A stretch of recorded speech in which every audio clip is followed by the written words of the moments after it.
3 minutes. That's all it takes. Your guests walk out the door and your baby starts screaming.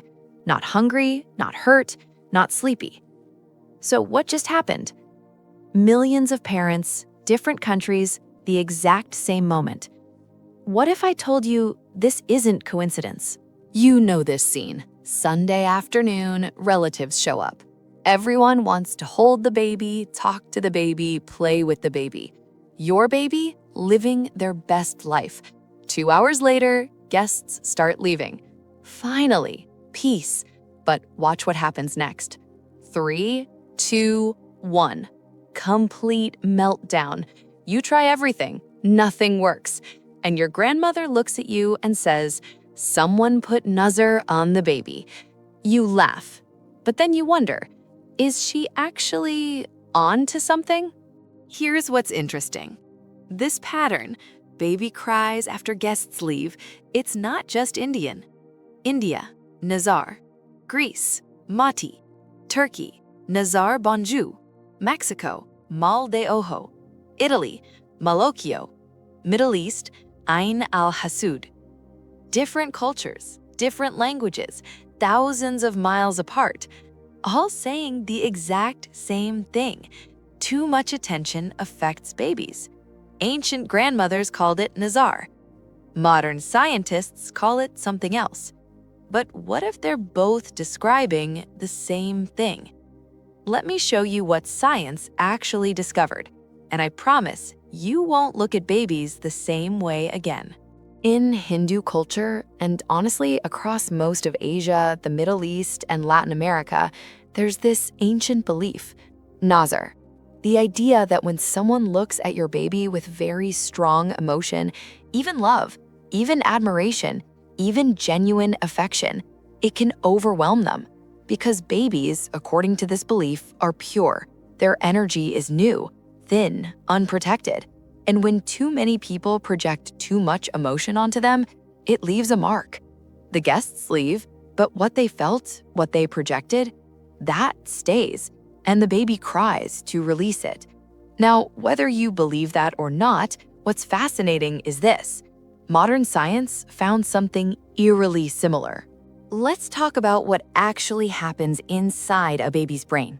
And I'm warning you, some of this is going to sound exactly like what your grandmother said. In 2019, researchers Andrew Meltzoff and his team at the University of Washington did something fascinating. They tested whether babies could detect emotions even when no one was directly talking to them. The result? Babies as young as 6 months could sense when adults around them were stressed, happy, or anxious, even when those adults weren't even looking at them. Your baby doesn't just see you, they feel you. Psychologists have a term for this, emotional contagion. It means emotions spread, like a virus. When you walk into a room anxious, your baby feels it. When a guest holds your baby feeling jealous, excited, or overwhelmed, your baby absorbs that too. This has been studied for decades. Dr. Elaine Hatfield called it one of the most primitive forms of communication. And babies, they haven't learned to block it yet. Now let's talk about what happens during a typical gathering. A baby's brain, under normal conditions, processes a comfortable level of input. But during a gathering, new faces, loud voices, bright lights, strange smells, constant handling. According to the Harvard Center on the Developing Child, a young child's brain is like a construction site. It's still being built. It doesn't have the filters adults have. Adults can tune things out. Babies can't. So even though your baby looks happy on the outside, inside, their brain is barely holding it together. And then everyone leaves and the system crashes. Here's the part that might make you emotional. Babies form attachments fast, really fast. In just 20 minutes of being held by the same person, a baby starts to feel safe. This is called attachment theory, developed by psychologist John Bowlby. And then that person leaves. To you, it's normal. Someone's just going home. But to a baby, people don't go home. They vanish. Babies don't understand "see you next week." They don't understand temporary. For them, when someone leaves, that person has disappeared from existence. that's not just sadness, that's loss.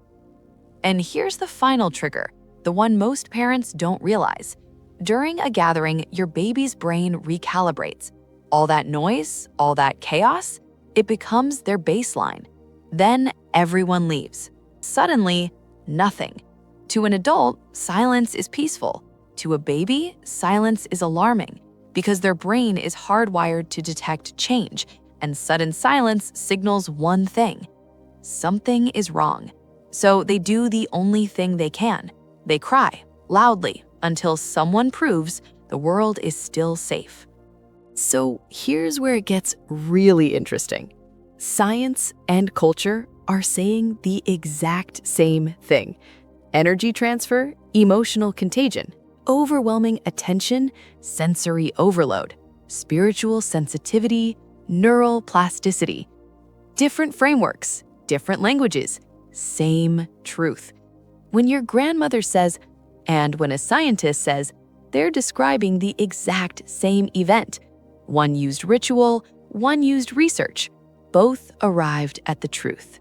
So when your baby cries after guests leave, it's not random, it's not manipulation, it's not just being fussy.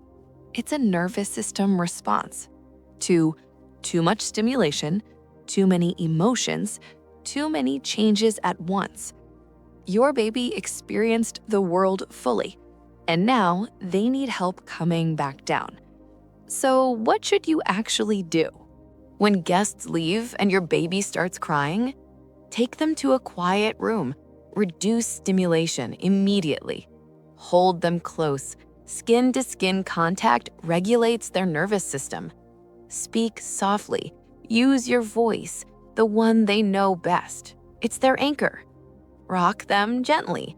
Rhythmic movement calms the vagus nerve. If your family uses traditional calming rituals, let them. Not because it's magic, but because ritual itself is calming. Harvard research shows that repetitive, meaningful actions reduce cortisol and anxiety. Your grandmother's ritual, it works, not because of supernatural forces, but because it's a grounding technique. She figured out nervous system regulation centuries before neuroscience had a name for it. We spend our entire lives learning to ignore what we feel, learning to suppress, to rationalize, to be logical. Babies haven't learned that yet. They feel everything, fully, honestly, without filter. And maybe that's not a weakness. Maybe that's a superpower we all forgot we had. If this video changed how you see babies, hit that subscribe button and drop a comment right now. Has your baby ever cried after guests left? What did your family do about it? Do you think it's Nazar or neuroscience? Or both? Smash that like button if you learned something new. I'll see you in the next one.